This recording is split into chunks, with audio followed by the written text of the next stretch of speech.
show starts in 1 minute.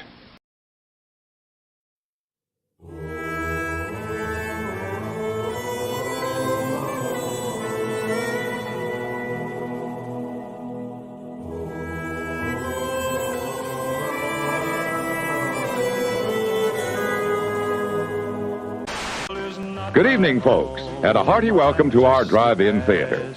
We have a wonderful evening's entertainment lined up for you, one that will provide several hours of pleasurable relaxation and diversion for you and your family. Like 9 out of 10 film stars, Raquel Welch uses Lux Beauty Soap. Well, no, I like to be a woman and a man to be a man, you know. We hope you'll make this a weekly visit. You love the tasty array of snacks we have to offer. Bring your friends. There are always wonderful new pictures to see. We hope you have a wonderful time.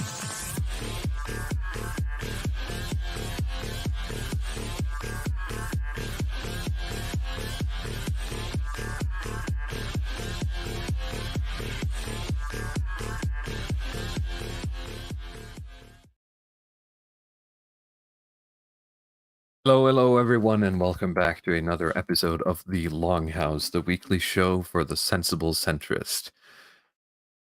The Americans are all probably doing, Thanksgiving stuff, turkey things today. So it's hopefully just us Europeans here talking about European things like the Dutch election and Star Wars. Leo Borealis, how are you doing? Hello, good evening. Well, I'm doing quite fine. How are you guys? I'm doing well. It's been a good week.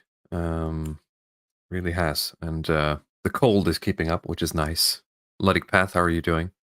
Yes, hello. Thanks for being back on. I'm doing well, much better than last time. So I hope our audience is doing good as well. Yes, and we have with us JGreenriver as well. Hello, and thank you for having me on tonight. I'm looking forward to the Star Wars discussion. Yeah, I said maybe was going to be a discussion, but it's turning out to be more like me just doing that. In movies they have like cork boards with like the lines going between people and events, right? It's just kind of me doing that and subjecting all of you to it. So we'll see how it goes. Well. We can hope for something more, but yes, okay, I will take part in that too. Well, it's just going to be some riffing on some deep Star Wars lore, I guess, and we'll see if there's any gems at the bottom of this particular vein of coal, as they say. Hello, everyone in chat. I hope you're doing well. I see there's some messages already coming in. Yes, some people are talking about the Dutch election, and maybe we should just get right into it. Because by this time, I guess it's like a day and a half ago or something, or last night, there were the Dutch elections, which was a quite significant win for the party of one Geert Wilders. We just find the correct tab here. One moment. Here we go. And he is the leader of the Freedom Party, the PVV, in the local election tongue, and he won 37 seats. And the Dutch people in the audience will have to correct me, but that makes his party one of the biggest parties in the parliament, sort of like as an individual bloc. Is that true? Now, my first question is that this is basically a one-man party, right? So is he going to use all the seats himself? I don't know. Well, that's kind of strange. Like, how did he go from? Because that's the thing people are sort of scratching their head over. Is this guy is a bit of a Nigel Farage type, right? He's done minor projects, but he's never had like a big following outside of just average Joes voting for him. As far as I understood, he has been like raking around there in the 4, 5, 6% for quite a long time. But then again, the Dutch have like a fucking gorillion small parties. I mean, it's just all small parties, no big ones. So I think I he remember actually seeing some has the biggest photos. party now. Sorry, keep going. No, I think he actually had. That was just that. I think he actually slid up and became the biggest he party. is actually the biggest. I think so. Unlimited power, I say. Someone says. I am the Senate. I am the Senate. He has control. What's the line? He has control over the Senate and the courts. But anyway, veteran anti-Islam populist leader Geert Wilders has won a dramatic victory in the Dutch general election with almost all votes counted. The PVV can no longer be ignored, he said. And he spent 25 years in parliament. Let's see here. So he's going to have to look for like coalition members, of course, to be able to get to a 76-seat majority, which is, the bane of any parliamentary democracy. Because what might happen is that the quote-unquote established parties might decide to screw him over. That's going to be difficult. I'm not sure of the sort of particulars of Dutch government, but I have seen it happen in others where there are enough smaller parties who are willing to basically, get 4 years of difficulties before they want to have this guy in power. So it's going to be a strange... it's going to be a difficult thing for him to solve, and we might end up with a sort of mainstream left-right coalition instead. Yeah, some people... A shit show, as they call it. Yeah, it's going to be a purple cabinet instead, and as I said, some of these politicians are quite willing to accept a shit show over letting this guy anywhere near the levers of power. Let's see here. We want to govern before the vote. The other bit of this article doesn't really go into any. It's just, the big shock. There's another article here which talks a bit about how it spooks Europe. Are you guys feeling afraid? Are you shaking? Literally shaking right now? I'm literally shaking and molding and sweating. I'm such a liberal, as you know. Right. The unexpectedly meaty win for... No, go on.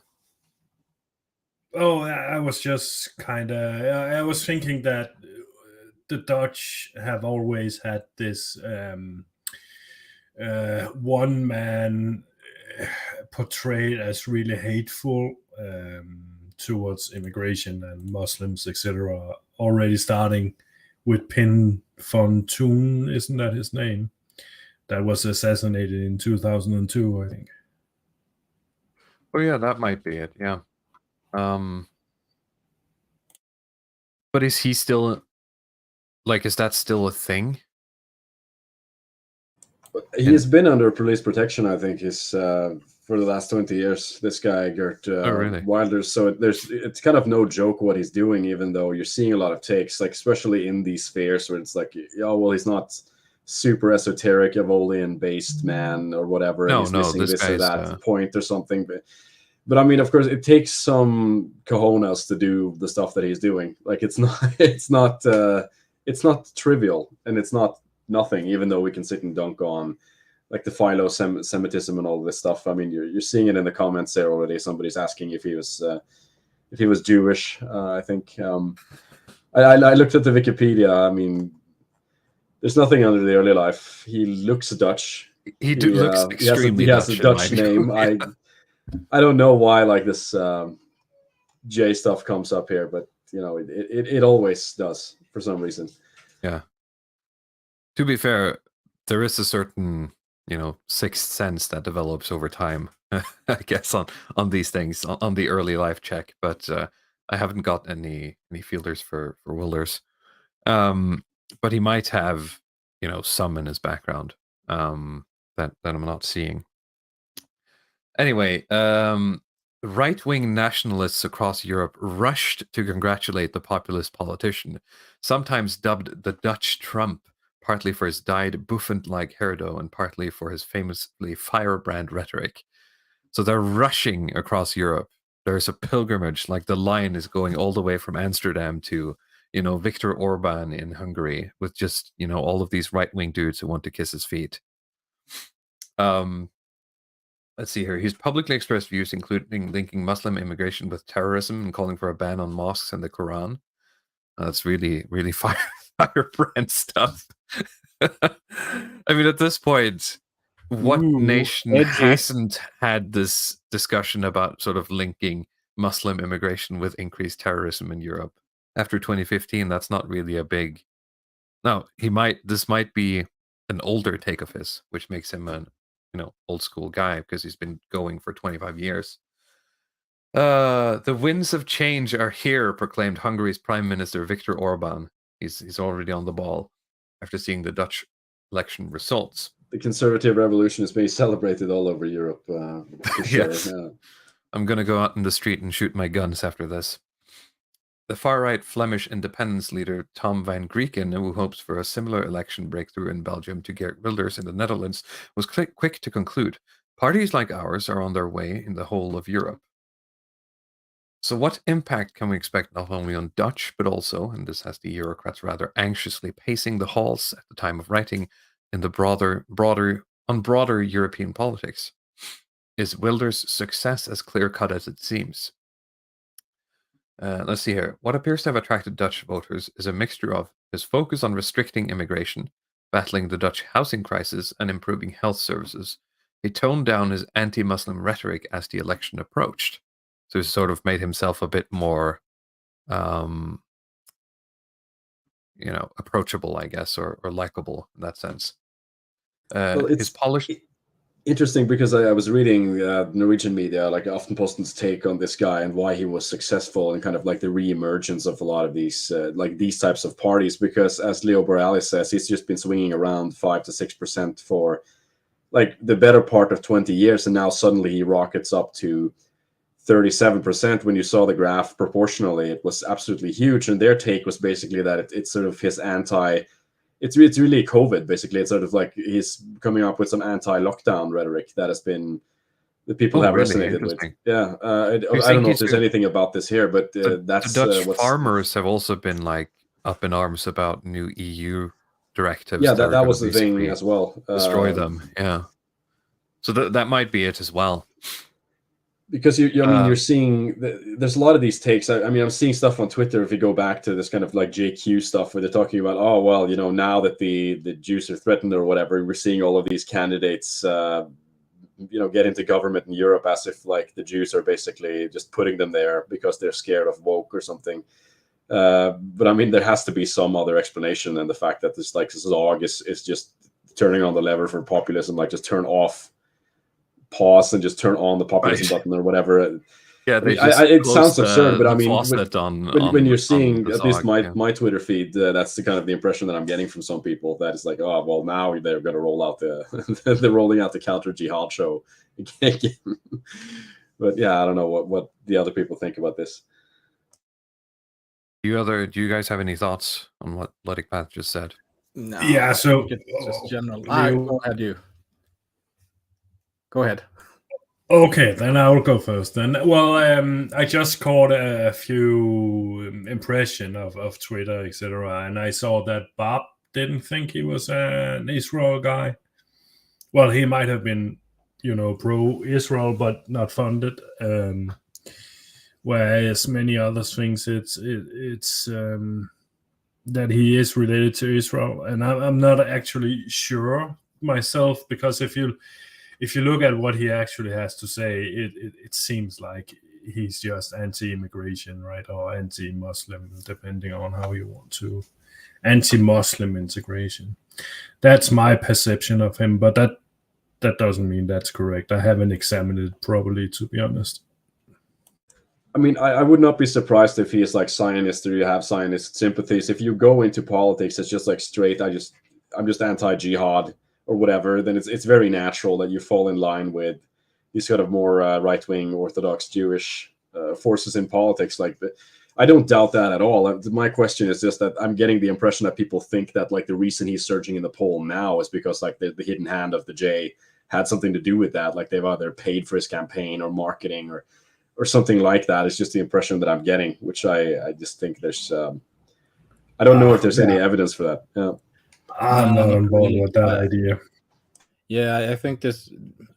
Rather, I think it's just more like things are aligning. I mean, they've been dunking on as they say, on both the farmers, and you have some really things are really bad down there. So, you just have forces aligning, and and he's the lightning rod for it.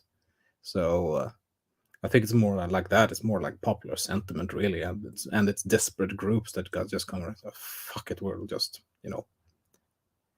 people have had enough, more or less. They will just. Yeah. It's like Argentina. You just find okay, what do we have to choose from? Okay, it's just establishment people. Some guy with weird and a hair. fucking lunatic. Well, let's go for the lunatic. He can't make it worse. Apparently, peacocking is the way to get into power these days. You just got to get a weird hair and shout about libertarian stuff or something. Yeah, you have to. Nobody cared who he was until he put on the Captain Anne cap.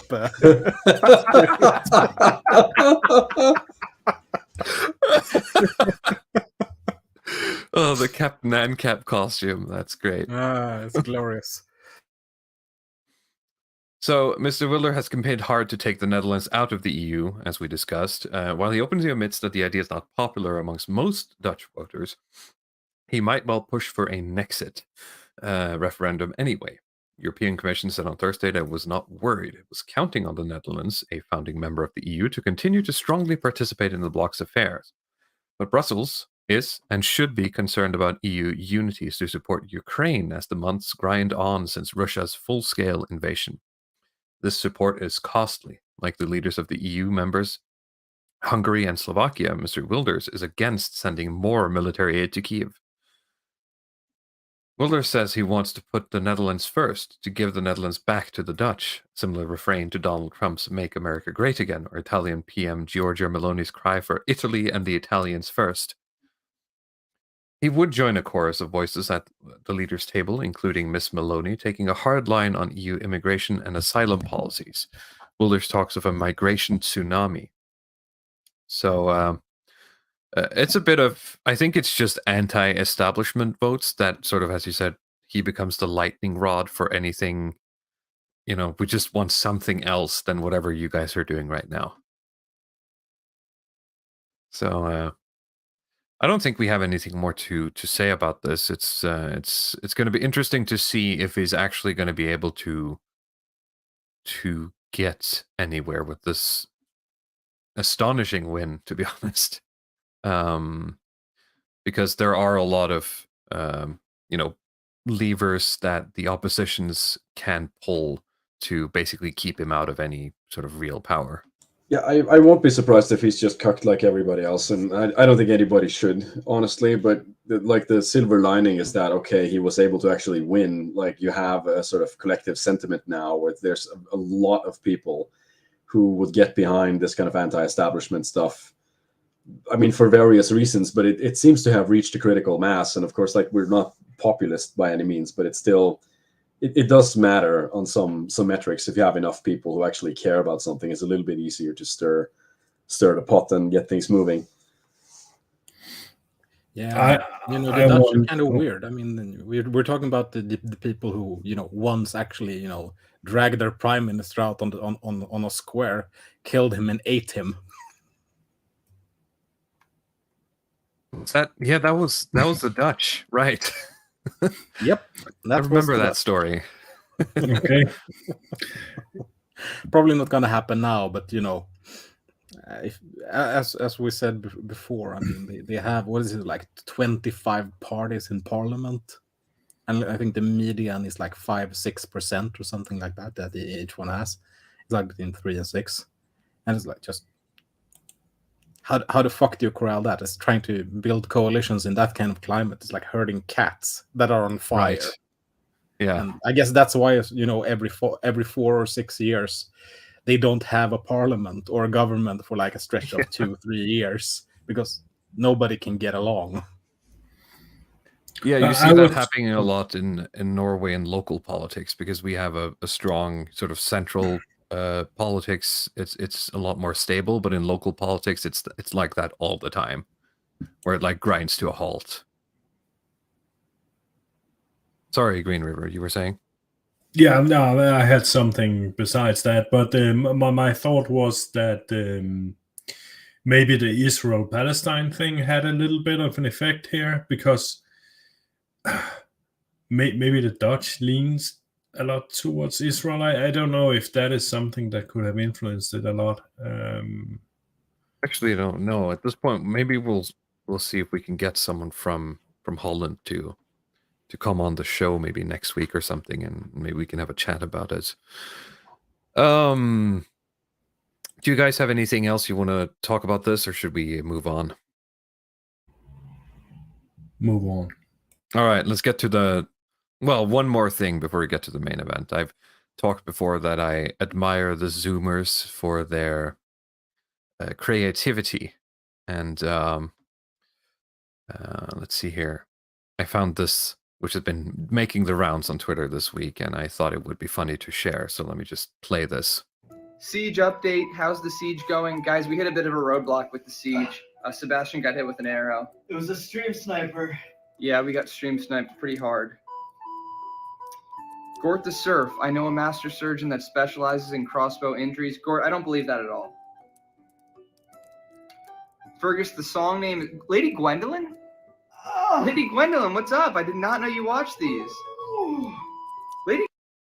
So that's it. That's basically TikTok streaming, but in the, the ye olden times. It's I found it quite funny. Let's see here. Peregrinus de Flandria, who I believe is Dutch, says everyone here is acknowledging the gigantic problem that is migration. No one else is boosting it. What do you mean when everyone here is everyone is acknowledging that it's a problem, but everyone in the Netherlands, I think that's but Gert Wilders is the only one talking about it, I guess. I guess he's the name brand for it, right? I mean, he sort of earned that title. I mean, if he's in the comments, does he have any opinion on like what's the driving force behind it? Is it like anti-COVID sentiment, or is it like pro-Israeli sentiment or something? Yeah, it sounds too simple to be just immigration. You'd think maybe that would have kicked off sooner then, right? Considering he's been at like 5-6% for this long. I mean, yeah, the Muslim stuff has been going on for a long time. So you're wondering, something like Sweden Democrats, right, has been a bit of a slow burn compared to this. Of course, in Sweden, it seems to have ramped up. Has it been a similar thing in the Netherlands, that the crime has ramped up more than usual? If so, I've not caught wind of it. We'll just wait for replies in the comments. Yeah. In the meantime, real quick, I think I'll just start my deep dive. We're gonna do. I was bored of most news really until the Gert Wilders thing happened this week. So I decided that this week I am just gonna nerd out about Star Wars for a bit and take you guys along for a ride on some of the philosophical aspects of the Star Wars setting as a whole, and some of the expansions that the Old Republic sagas have added to the worlds. Now, when Disney bought Star Wars was it 2015 or is it further back? I don't know. When they bought Star Wars, they basically went through a lot of what's called the expanded universe, which I'll get back to, and made it non-canon. So I'm basically going off of stuff I read or was into as like a kid or teenager, and I'm just going to riff on that, really, and we'll take it from there. Real quick here from Peregrinus. He says that the effects are now more visible. And apparently, according to Nordanon, his competition parties have collapsed.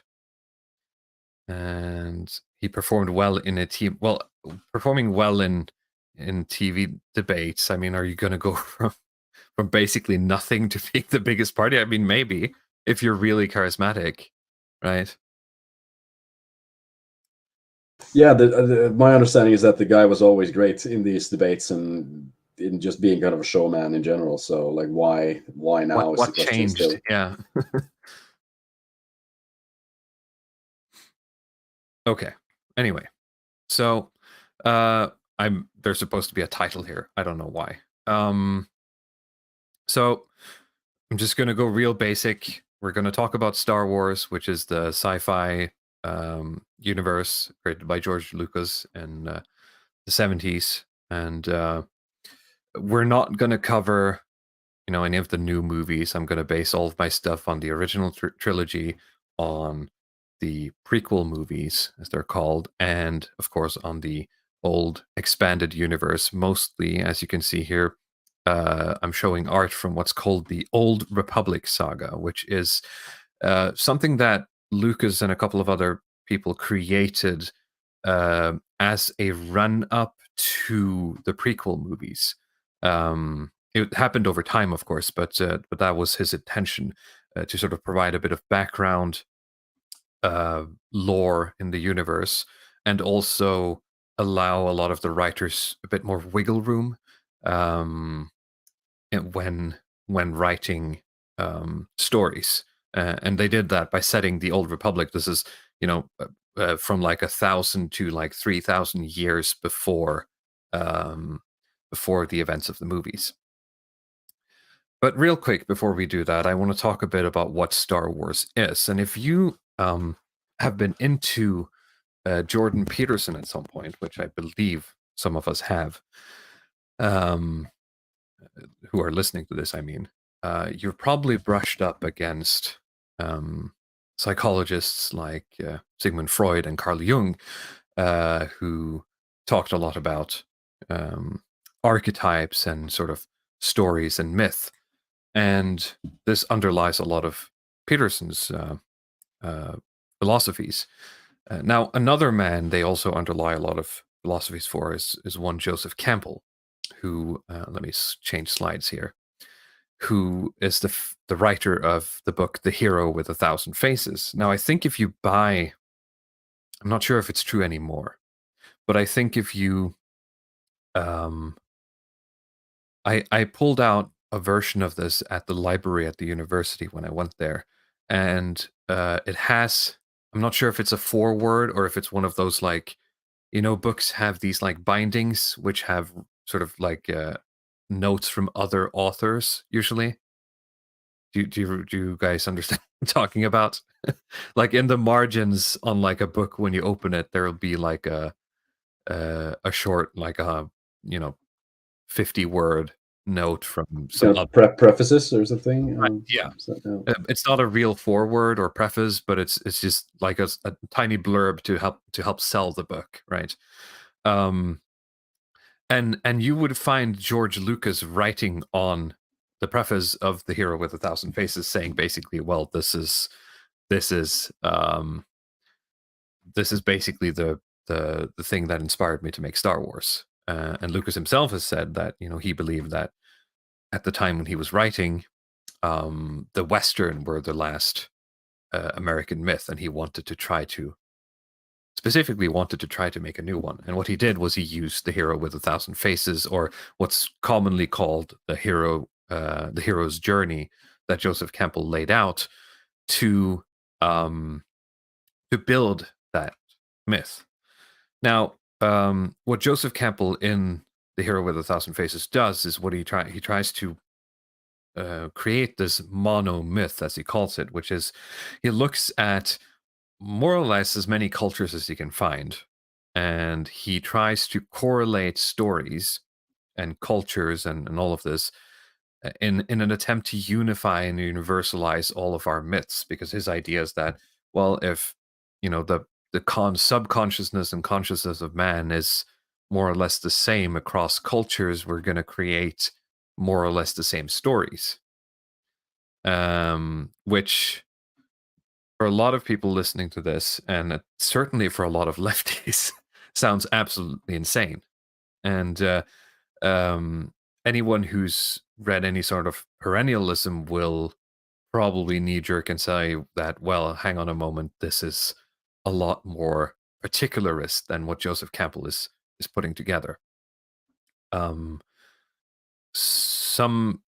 I remember reading, I don't have my copy of A Revolt Against the Modern World, but Evola at some point does something that Joseph Campbell does as well, which is sort of like alluding to cultures ending up with similar rituals, for example, things like this.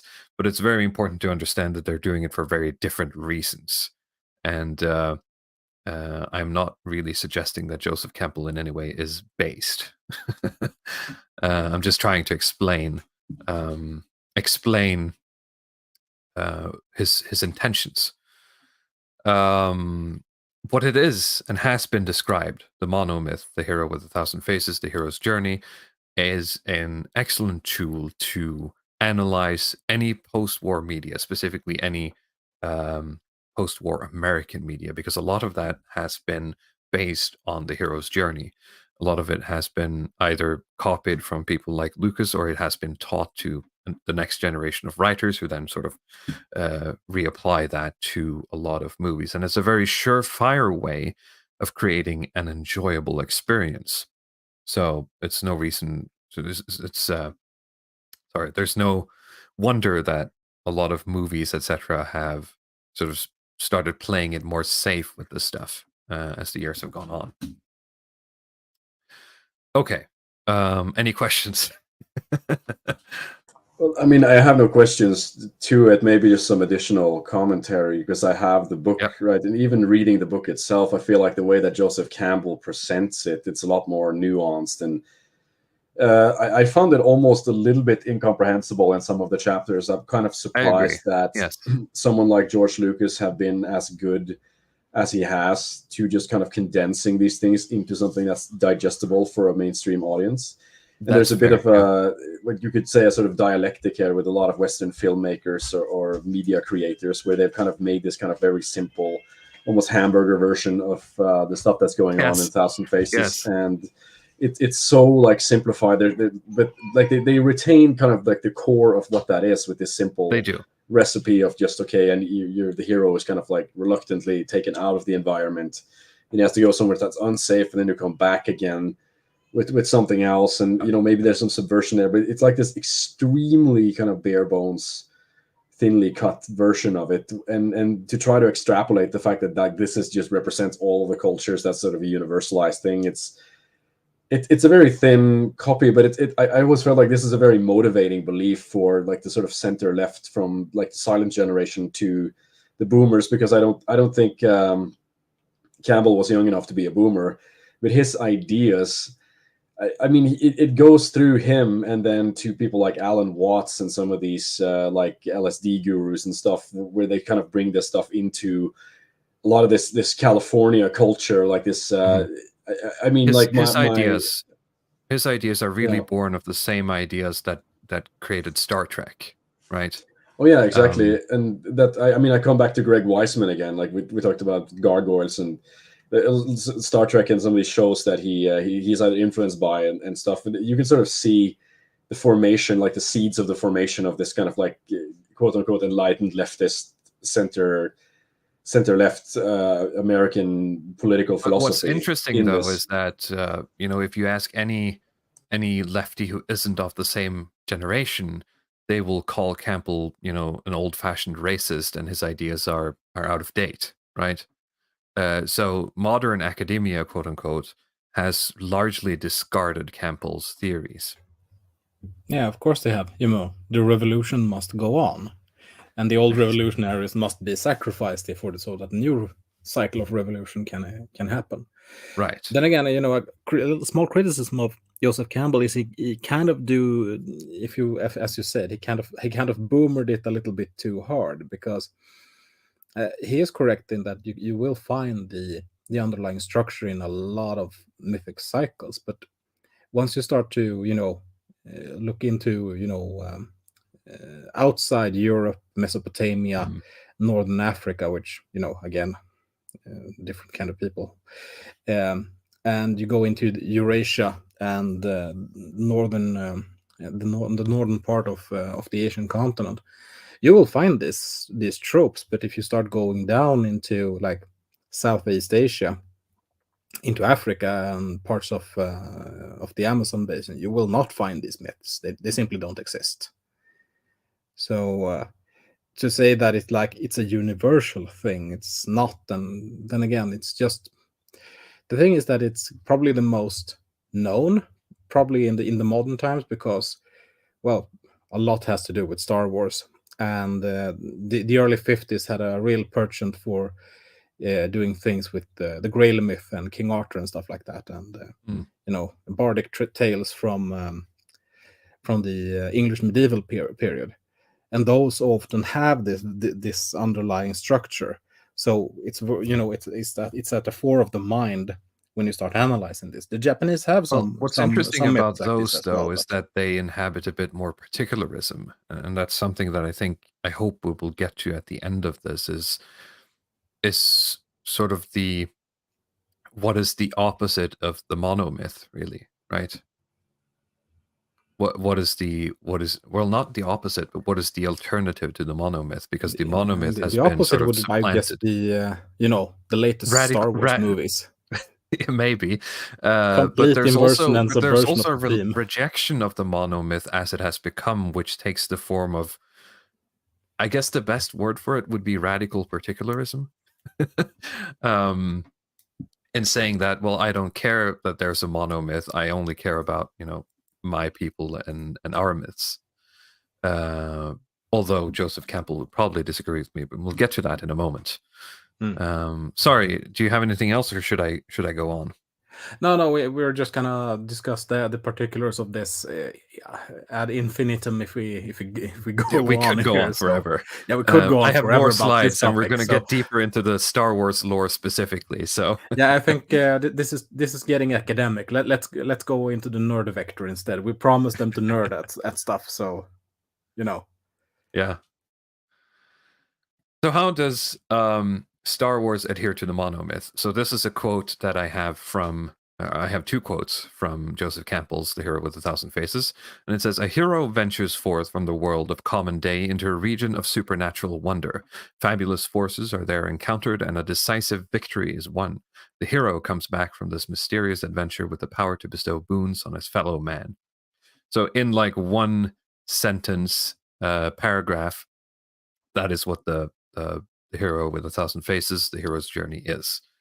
And the form it takes is, wherever he sets his hand, there is a cry, if not from the housetops, then more miserably within every heart, a cry for the redeeming hero, the carrier of the shining blade, whose blow, whose touch, whose existence will liberate the land.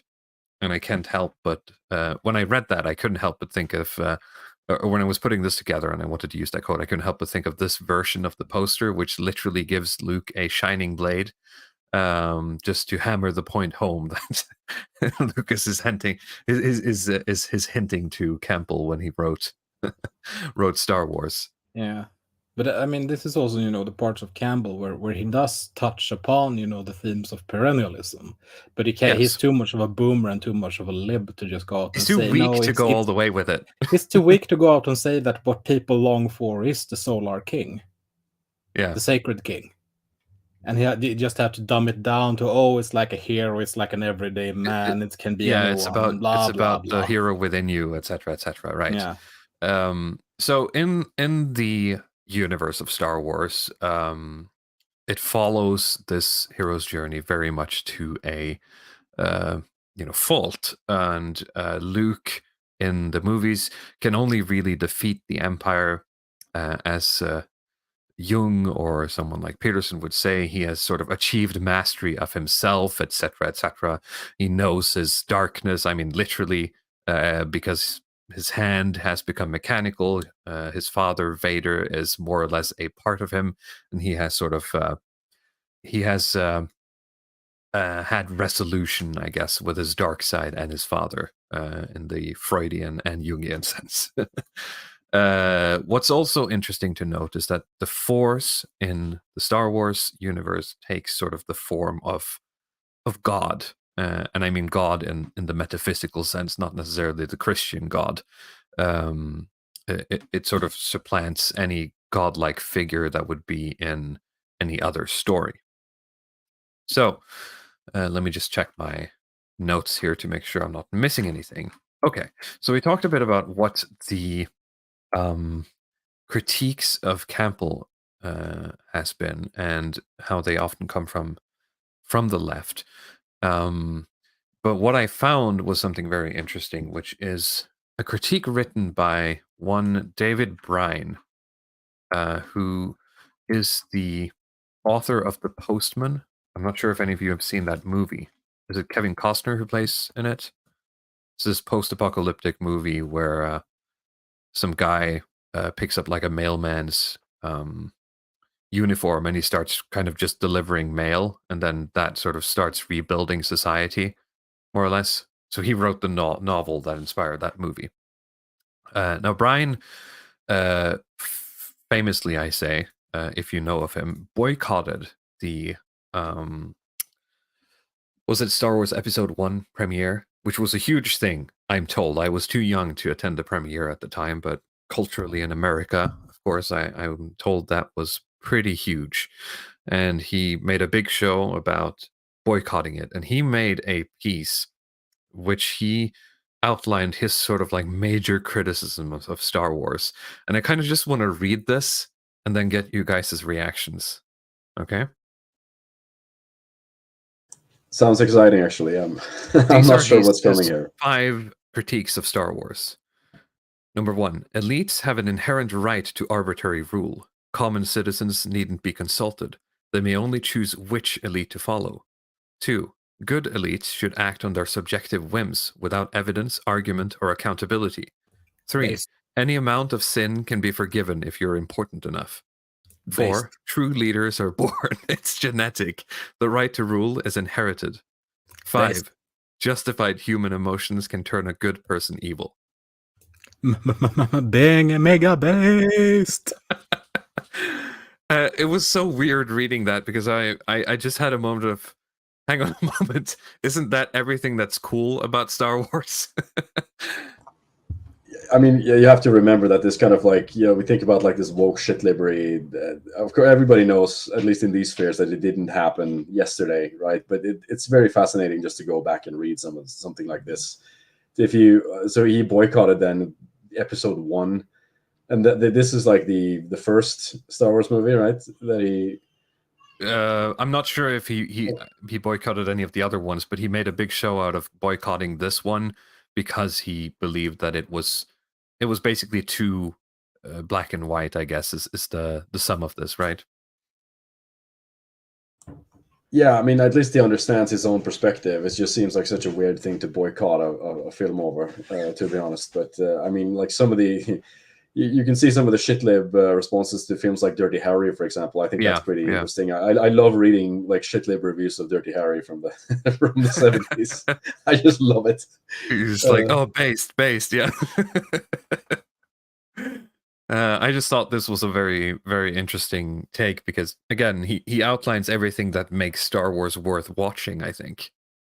And if you're going to critique a setting like that, it has been done in better ways, and we might be able to get to that at the end, because one of my favorite games is Knights of the Old Republic 2, which basically holds a bit of a mirror up to the setting of Star Wars itself and says you don't really make sense. Okay, so now let's get into what the extended universe is. Sorry, expanded universe. I wrote that wrong. In the picture here on the left, I have depicted, or I've chosen an image of it's Luke there on the right, and it's his wife Mara Jade to next to him, and then there's what's his name? Boba Fett, the Mandalorian bounty hunter. Now, this is actually important because we're going to come back to it later, but in the expanded universe lore, Boba Fett is a Mandalorian descendant. Now, in the movies, he is the son of the man who is the prime clone of all the clones that fight in the Clone Wars, or who get ordered by the Jedi Council. As sort of like a weird play by Palpatine. But the Mandalorian culture and heritage go back way, way further than that, all the way back to the Old Republic days. And the Mandalorians are a warlike people who mostly only respect power. They're a tribalistic, warlike people who basically just form war bands and go on raids.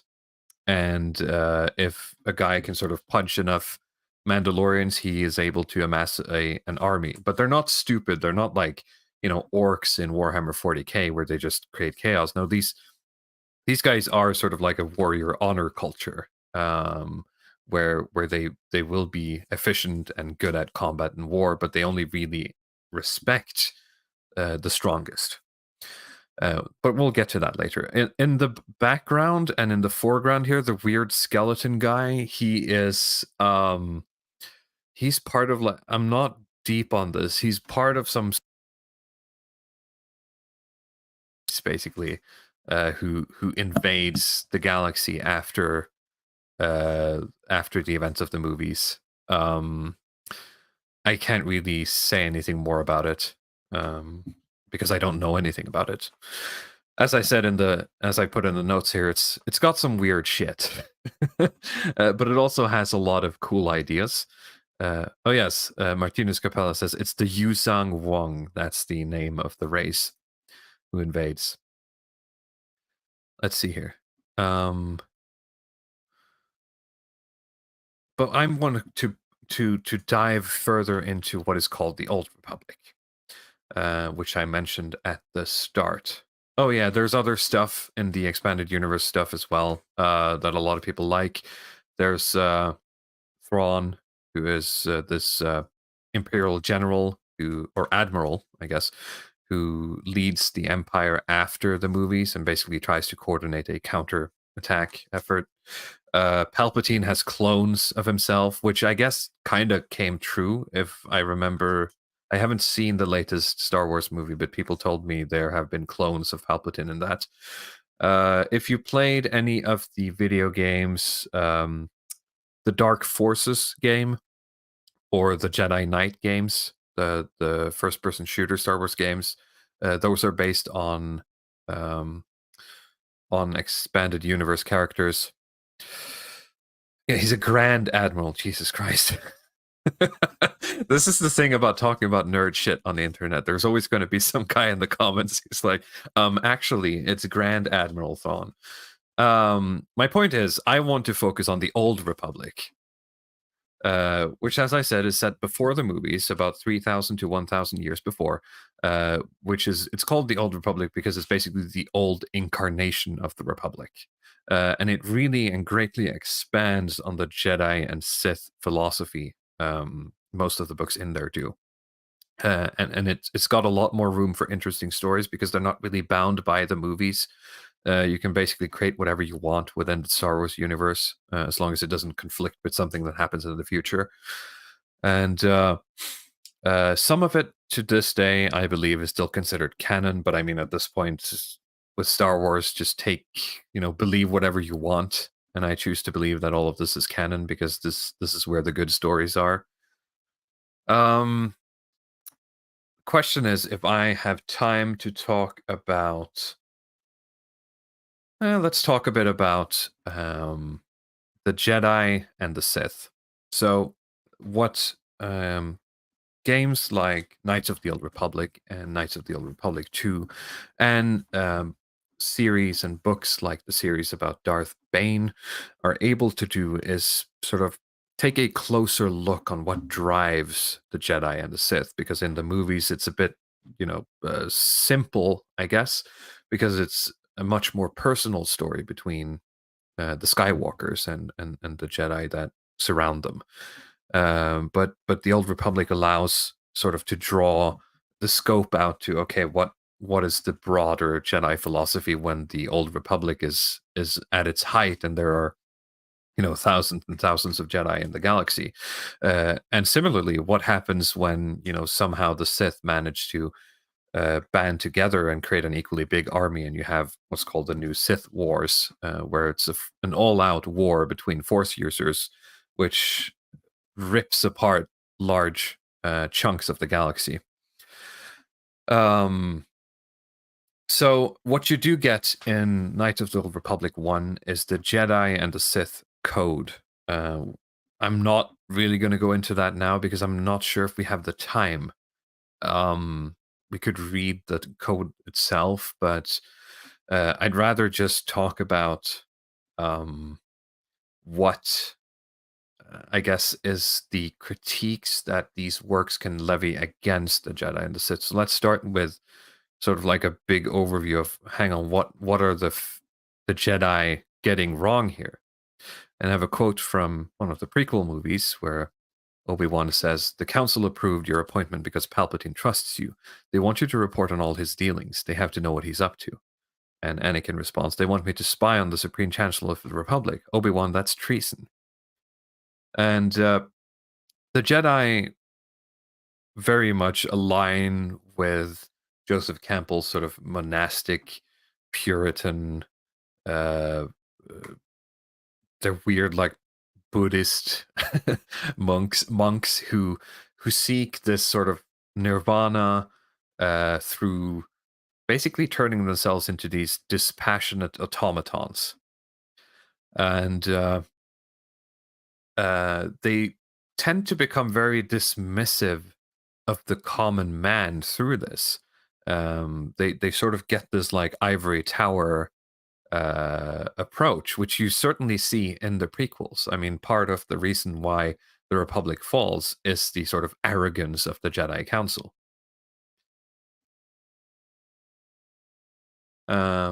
Just by the way, just chime in at any point when you guys feel like you have anything to comment. I've seen a little bit, at least, of people playing Knights of the Old Republic, and that's the reference that I have. I also have a friend that's huge on Star Wars, so you get something in like like passive smoking. I mean, I got the impression that even though like the film seems to have gotten more juvenile over time, like the book, these sort of extended universe, is actually quite mature. Exactly, in some senses, and has a lot of more adult storytelling. Of course, I'm not talking pornographically. I mean, it's more complex and weird, as books tend to get. Martinez Capella here has keen eyes. Is that High Republic art from Disney canon? Yes, it is. And obviously, because there's like a Wookiee Jedi. Yeah, that seemed a little bit off, but I assume that's in the extended universe. You see a lot of this crazy stuff. Yeah. I have also noticed that, I mean, with the YouTube algo, if you just look up one video on some extended universe stuff, like your feed is just crammed with, oh yeah, this, and you can just end up watching kind of things, watching shorts and these kind of like 10-15 minute videos where people explain some backstory on some like they're just reading like from the Wikipedia page. Yeah. Yes. As you've told me before, content aggregation is the best best game to be in. Just read Reddit posts or something if you want views. It's very, very low effort content creation. See, I mean, with the Jedi stuff, I mean, it's at least that's sort of what I got from like Knights of the Old Republic, is that they make the dichotomy where like the Sith is supposed to be like this kind of Nietzschean Übermensch culture, and then you have the Jedi who try to do more of this kind of Buddhist slave morality. In a sense. I mean, these things can get very confusing also when you try to talk about particulars of philosophy, and this is always the kind of thing you fall into. Like we were doing it a few minutes ago with Joseph Campbell, and now if you start to talk about like the particulars of Buddhism, for example, there's always some actually, if you know enough, then it's like, well, there's like this brand of Shinto Zen Buddhism that's like really based or whatever, but at least they try to have like some general idea that these people are, like you say, they're monastics, they're ascetics. They try to kind of renounce pleasure, but like you said, there's always this is something that's talked about within Buddhism as well, that there's a sort of problem there. If you try to attain what they consider enlightenment, there's kind of ego death, is that it tends to just even strengthen your ego in a sense, because like if you're practicing you're practicing meditation and you're trying to renounce worldly pleasures, and as you get better at it, you get a bigger ego, which sort of pushes you further away from the state you're trying to get to. In a sense, so it's a bit of a knot to untie there. And it's a very, where you want to be. What's important to remember here is the nuance of, in the Star Wars universe, the Force magic is actually real, but from a humanity perspective, I mean, what the Jedi are doing is quite cruel.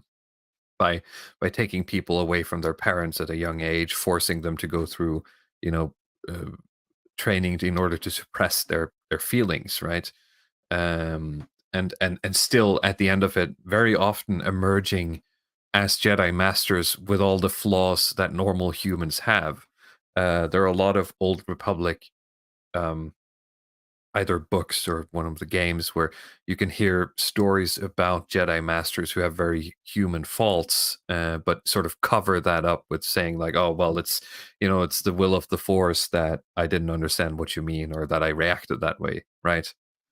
But yeah, this is actually sort of very typical for like a lot of Buddhist guru characters as well. Like they're known to be more charismatic and good at teaching Buddhism, but they generally have a lot of problems that just personally. It could be like stuff like alcoholism or narcissism or things like this, and they try to cover that up somehow with like these clever explanations of how this ties into their own journey, or like how their ego is sort of they're like actually freed from their egos because they're allowed to indulge themselves into whatever vices they have.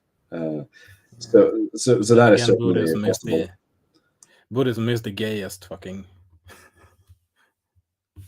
Yes, it depends on of which all kind the of religions. Buddhism. I mean, it's just a lot of refrains. Oh, I'm gonna meditate myself into this bullshit, and then I will become try to attain the higher state. But then, as you say, they just go down their own rabbit holes and become alcoholics. Just go further up in their own ass, stuff like really. That.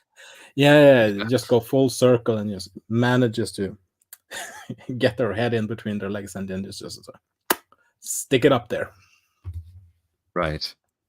Now, what is at the bottom of all of this? And at the end of the Jedi Code, let me bring it up here so I have the exact quote. I'm not going to read all of it. It was introduced, I think, in Knights of the Old Republic 1, the game. The last line is, "There is no death, there is the Force," which really sort of hammers home the Jedi's reliance upon the Force. They're willing to basically give themselves over to being fully directed by this, well, entity, for lack of a better word, or maybe energy.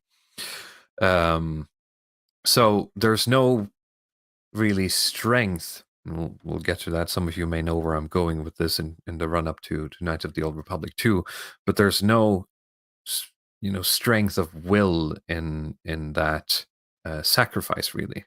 I think in saying that, well, it is what it is, basically.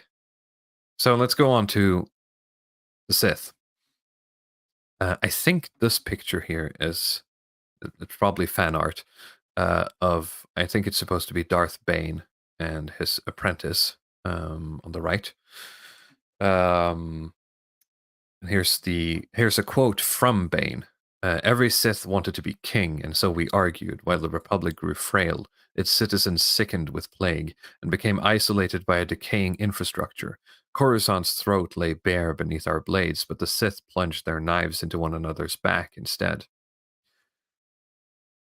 The Sith code, the final line is, "The Force shall free me." So the Sith believe that through usage of the Force to empower themselves, they are able to basically become free. And thus people see, as you said, Luddic Path, they see a lot of the Sith as sort of the Nietzschean Übermensch, but I think that is a bit of it's very easy to make that assumption, but I think if you dive deeper into more Old Republic stuff, it becomes more granular to the point where that doesn't really fit, because the Sith never really become free through their use of the Force. Though their original sort of reason for turning to the dark side is personal freedom, or is true freedom, they usually end up falling slaves to sort of amassing power, or to sort of controlling the dark side of the Force. And as I said, with the Empire, they're usually very often branded as fascistic, but I see that more as a consequence of their need for power, their need for control, right? Which sort of supplants any true freedom. Like if you wanted to use the power to achieve true freedom, you'd basically defeat your enemies and then leave it at that. But they get consumed with the hunt. Purity spiraling essentially. Of course, also the bickering amongst themselves instead of actually achieving anything eternal. Which is where Darth Bane himself comes in, because Darth Bane grew up during the or came up during the, I think it was called the New Sith Wars, which was a moment in time where there was an all-out war between the Republic and the Sith. The Sith had banded together, which was very strange. Sort of historically, they had banded together in a large force and was basically waging war with Jedi all out. And what Bane ultimately realized is that that had actually bred weaker Sith, Sith who wouldn't actually be able to defeat the Jedi. And anyone who actually became powerful through this was at the risk of basically being dragged down, crabs in a bucket by everyone else. So any powerful Sith that came along in this order just got killed before they ever got to do anything.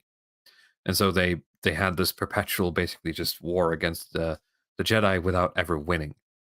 So what he did is he organized basically a nuke, just like for Force users, that he detonated on a planet where most, if not all, of the Sith were at the time, because he wanted there to be only 2 Sith left, real Sith in the galaxy. He instituted what he called the rule of 2, that there should always be 2 Sith, one master to hold the power and one apprentice to covet it. And one day the apprentice would kill the master and take on their own apprentice, with the understanding that they too would be killed by their apprentice sometime in the future. And this way the Sith could amass power and knowledge by every generation until they were either powerful enough or manipulative enough to be able to take over the galaxy from the Jedi as they would grow more decadent, which is what happened when Palpatine took power in the movies. I think that's everything I want to mention about the Sith. Let me check my notes again here. But is it based though? But is it based? I don't know what we read into this stuff. When you were reading, I was thinking more about this kind of almost sort of BAP-ish, like barbarian horde stuff. But it's sounding almost a little bit more like Ayn Randian. I mean, of exactly, course, yes. Not with the violence, of course, but there's something within that of like trying to breed through the real excellent individual instead of focusing on this sort of collectivist, tall poppy syndrome stuff, which it's what it sounds like. That's kind of the thing. If it's this weird thing where the Jedi become universalist, right? To the point where they're literally willing to sort of just give their energies over to the Force when they die, right? And the Sith become so individualistic that they never really manage to build anything, right? And so Campbell has some writings on what he calls, he talks about the zealot. And this is usually being attributed sort of to describe the Sith, but I actually think that's wrong. I think it could be attributed to both the Sith and the Jedi. So let me just read this. Instead of clearing his own heart, the zealot tries to clear the world. The laws of the city of God are applied only to his in-group, tribe, church, nation, class, or whatnot, while the fire of a perpetual holy war is hurled, with good conscience, and indeed a sense of pious service, against whatever uncircumcised barbarian, heathen, native, or alien people happens to occupy the position of neighbor. The world is full of the resultant mutually contending bands, totem, flag, and party worshippers. Even the so-called Christian nations, which are supposed to be following a world redeemer, are better known to history for their colonial barbarity and internecine strife than for any practical display of that unconditioned love synonymous with the effective conquest of ego, ego's world, and ego's tribal god, which was taught by their professed supreme lord. Now, reading this quote, I couldn't help but think, but isn't that just human history? You're seeing the early shit library exactly slip right? through here. Yeah. And this sounds very anti-colonialist, so it's weird that he gets rejected by the modern anti-colonialist. He gets rejected by modern left for being a colonialist. Yeah. But what he was basically trying to do was unifying all of this under one banner of, you know, Star Trek-isms, right? So the idea is then, well, if you accept that, let's just, you know, both in universe and I guess us here in the real world, accept that, well, you know, that's life, and it's always been life. It's us against the world, and we can sort of shift the boundaries of that, but it's always going to be something like that. Which is when we get into some thoughts that appear in Knights of the Old Republic 2, where they sort of levy a critique against the setting of Star Wars itself to a certain extent. Now, real quick, I'm going to give a rundown of what Knights of the Old Republic 1 is about. Knights of the Old Republic 1 is... I'm going to spoil this game, by the way, which came out in like 2001. I'm sorry, you're going to have to, you know, play it yourself, I guess. Knights of the Old Republic 1 is a game where you play as a man who finds out that he is Revan, which is actually pictured here with a red lightsaber. You're an amnesiac, but a former Sith Lord, and your journey is basically you reconnect with the Force and you learn that you were actually a Sith Lord. And you defeat your former apprentice and, you know, bring peace back to the galaxy, etc., or balance, I guess. Revan was a Jedi Knight who basically formed his own warband to take on the Mandalorians, which I mentioned were the warlike people, when they started getting uppity, basically. So there was this huge war called the Mandalorian Wars, and the Jedi in the Republic were basically saying that we're not going to get involved with this. The Republic forces are going to have to fight the Mandalorians. We're not going to take a stand. Something, the Force. And basically half of the Jedi went, that's stupid. We have to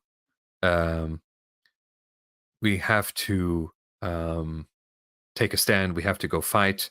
And Revan was one of the people leading that.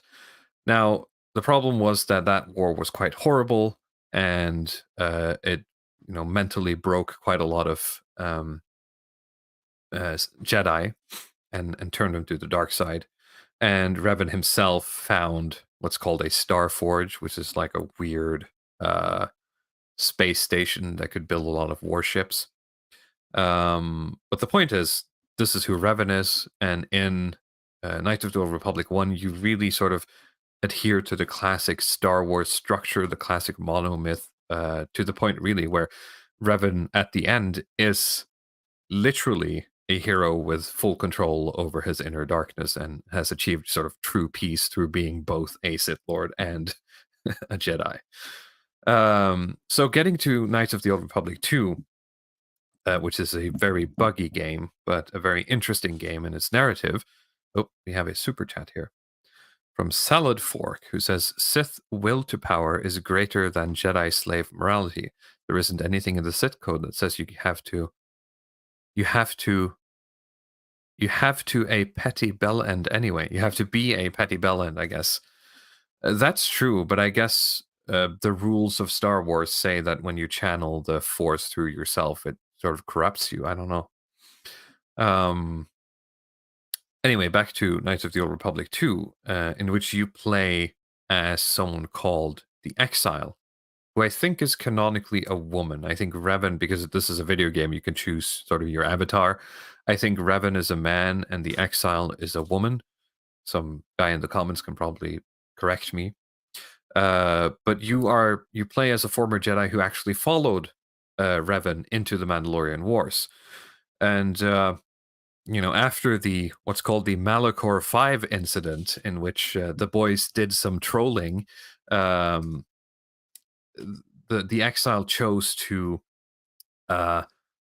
reflexively cut themselves off from the Force, returned to the Jedi Order, and got exiled by the Order instead of killed, but that was her punishment. It turns out she cut herself off from the Force because she basically activated, well, let's just say a nuke, and the sort of disturbance in the Force because of, I think the exile is like sensitive to people around them, which is a thing. Sort of the noise or bang that created psychologically and psychically was too much. So they basically lost their connection to the Force. And the story of Knight of the Old Republic 2 is basically the exile almost relitigating what happened in the Mandalorian Wars by either hunting down the former Jedi Masters who exiled them, or basically just confronting them and talking about what their opinions on the whole thing was, and resolving a lot of this, retreading sort of the aftermath of all of this this fighting, because the Mandalorian Wars then turned into Jedi Civil Wars, which was when Revan was captured and became a good guy ultimately. So, and you also meet a couple of Sith. So you get a very big specter of like all the various perspectives on the Force and on the role of the Jedi. And you get one wild card, which is quoted here, which is this old woman called Kreia that is in your party from, I think, the very beginning. Whose ultimate goal is to use the same super weapon that the Exile did, but basically to kill most of the galaxy through breaking their connection with the Force. And everyone else who survive will basically have their connection with the Force severed, because she believes that the Force is the problem, because it's a force, it's an energy that self-balances, that seeks equilibrium, that conjures up, you know, heroes to defeat Sith Lords, and then Sith Lords to defeat heroes, and all it leads to is death and destruction, and the only way out is to basically destroy the Force. Which is a very interesting sort of thing to have in a piece of medium, where you have a character whose sole purpose is, this thing doesn't make any sense, I'm going to destroy everything. I guess a true anarchist in the world of Star Wars. And the question then becomes, to me, is, well, this is all fun and games, but is there anything for me to learn from any of this? And I'm at the end of my slide, so if you have any comments, any thoughts, we're getting to it now. Well, I was thinking about the Sith and Gene, the interaction with Gene Roddenberry, because Gene Roddenberry has also focused a lot on you know, the Nietzscheans. So it's kind of, there is a lot of overplay there. If you have Nietzscheans in Andromeda by Gene Roddenberry, and it's kind of the same theme that goes again with backstabbing, just like you had with Darth Bane. So there's clearly more overlap between the two than we just see on the surface.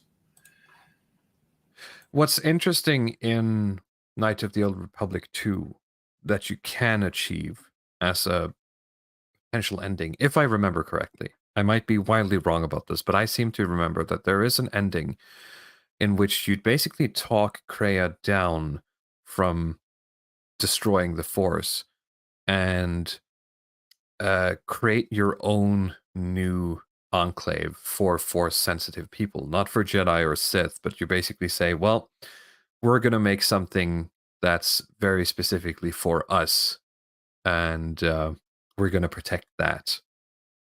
And I guess that's where I get back to the thing I dubbed radical particularism at the beginning of it. Force-sensitive people, it sounds extremely gay.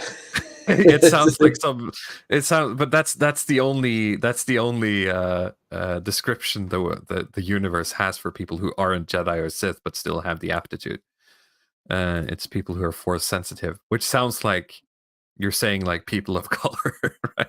Yeah, it sounds like she, her, force sensitive, BIPOC. Yeah, you know, kind of got force sensitive in my bio. Yeah, or like people who are like allergic to what is that, like electricity or something. What do you call that? Yeah, I was about to condition? say that. It's like electricity allergens. So it was like, What I do find interesting, going back to Campbell a bit here, is when he says that, you know, his goal is ultimately this weird universalist thing. The problem is that he's building it off of mainly what I think is very particular Western traditions. And someone like Evola, correct me if I'm wrong, Leo, would probably argue that the particularism that bred sort of the,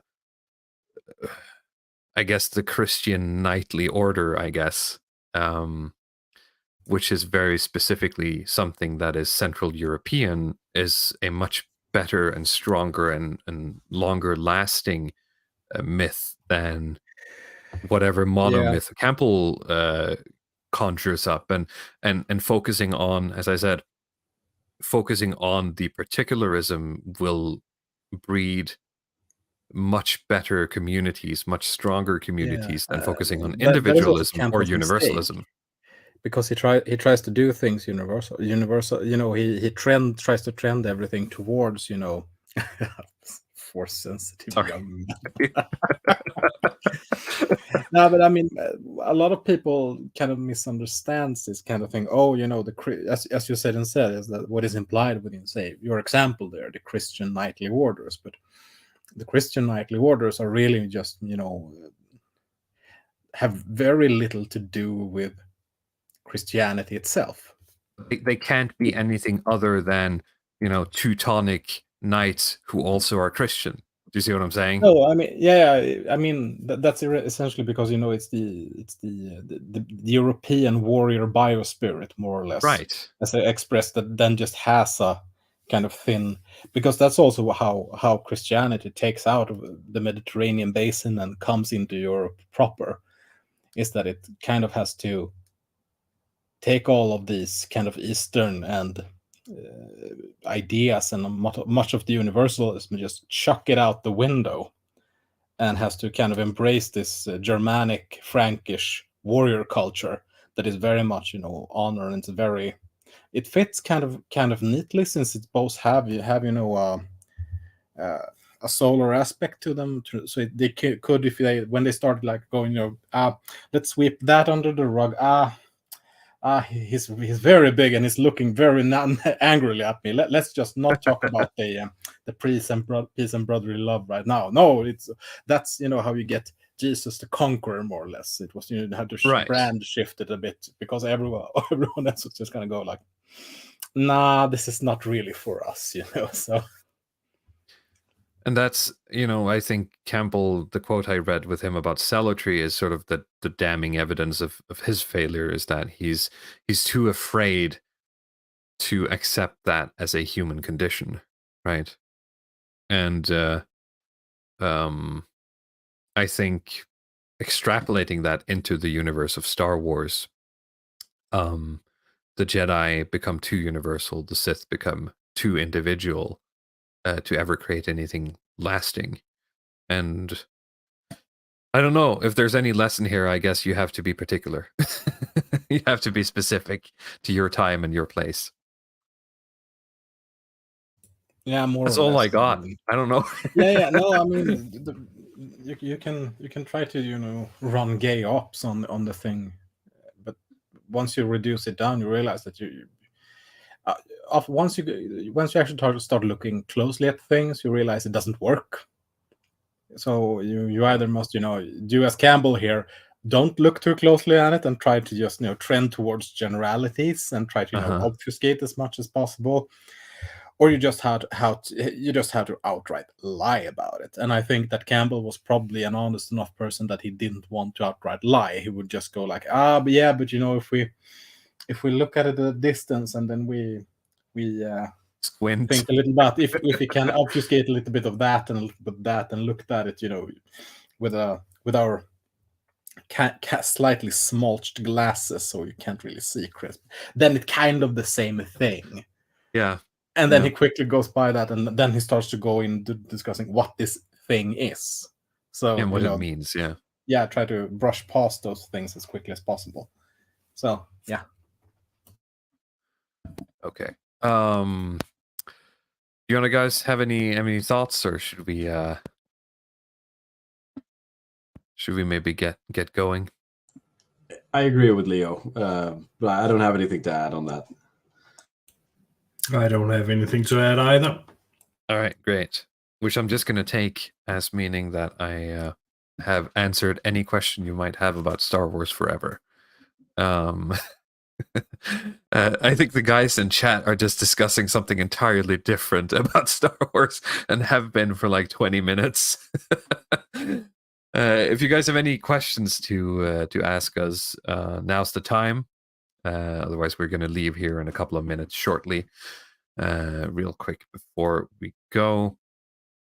Do you guys want to watch the Nigel Farage arguing about immigration with this like random Lizzo? No.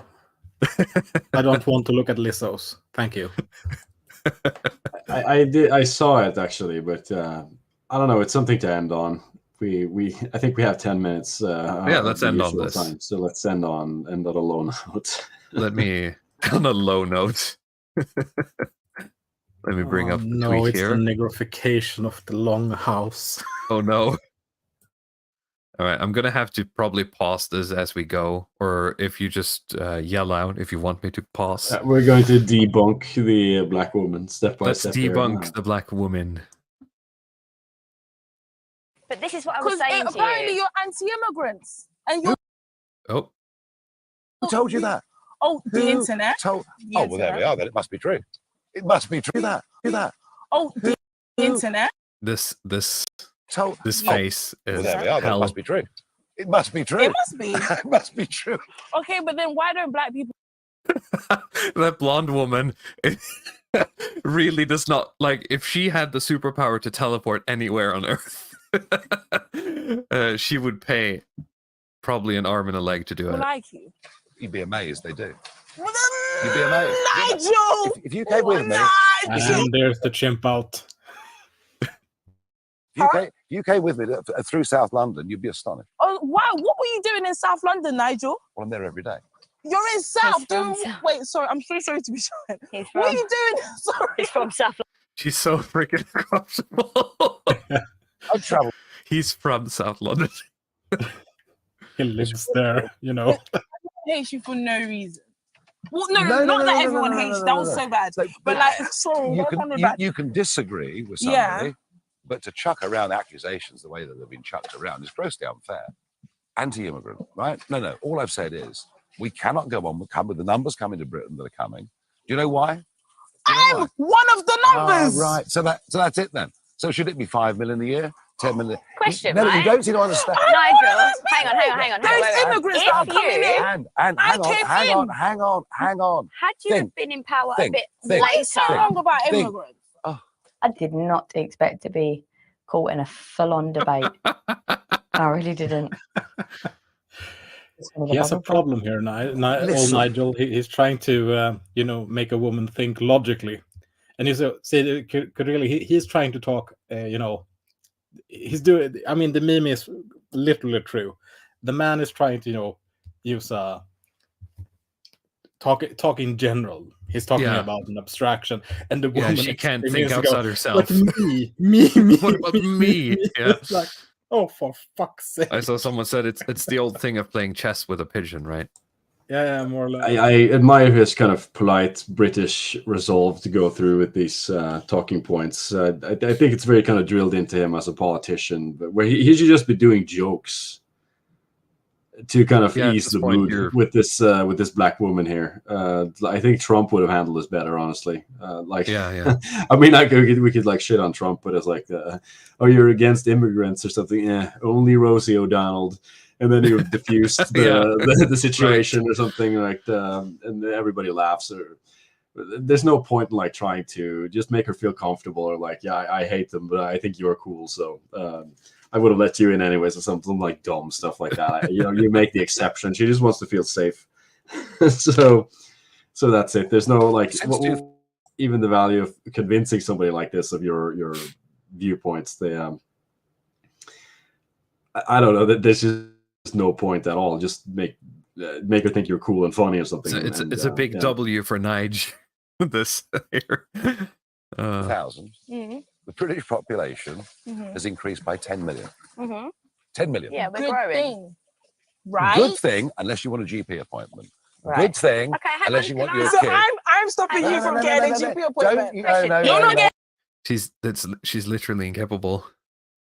You're not getting an appointment because the NHS is lacking funding. I bet you anything, yeah.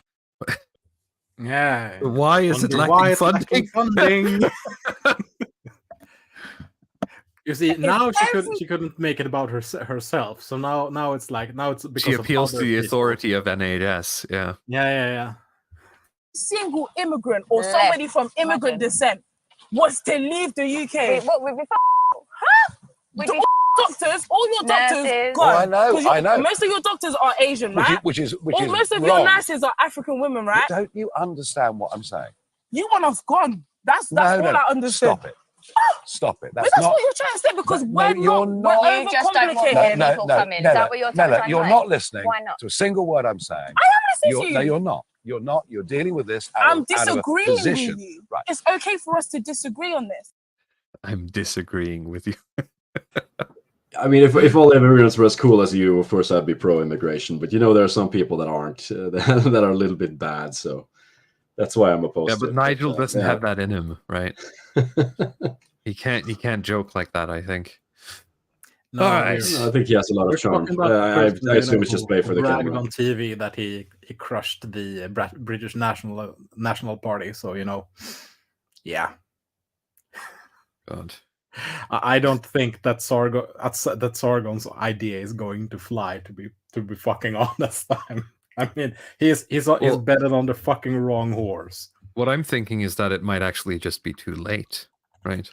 Yeah, it was like what we discussed when we were at the second Witten when we came when we the last day just sitting there and like had a couple of drinks. Like, yeah, I mean it's over generally, but England might just be. It's looking like it's over for real.